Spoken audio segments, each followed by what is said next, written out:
তো ফাইনালি আমরা পরের দিন চলে গেলাম মাতা বৈষ্ণব দেবীর পুজো দিতে। প্রথমে এন্ট্রি করার জন্য কাঠের লাইনে দাঁড়িয়ে কার্ড বানিয়ে নিলাম, তারপর আমরা গেট দিয়ে প্রবেশ করে মাতার কাছে যাওয়ার যাত্রা শুরু করলাম। তবে তোমাদের জন্য জানিয়ে রাখি, ওপরে ওঠা বা নিচে নামার জন্য পালকি ও ঘোড়া আছে, এমনকি বাচ্চাদের ট্রলিও আছে, যেগুলো তোমরা ভাড়া করে যেতে পারো বা ওখানে গিয়েও ভাড়া করতে পারো। তারপর আমরা সবাই সবার হাত ধরে চলতে লাগলাম। আমরা পুরোটা পায়ে হেঁটেই উঠেছি। তারপর মাতার পুজো দেওয়ার পর ভৈরবনাথের মন্দিরে দর্শন করার জন্য রোপও লাইন দিলাম। টিকিট কেটে রোপও চড়ে দর্শন করলাম, কারণ ওঠা ছিল অনেকটাই ওপরে।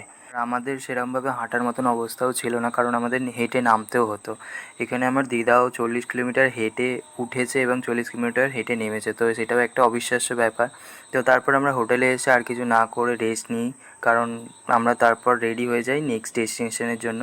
তারপর তোমরা দেখতে থাকো নেক্সট ব্লগ।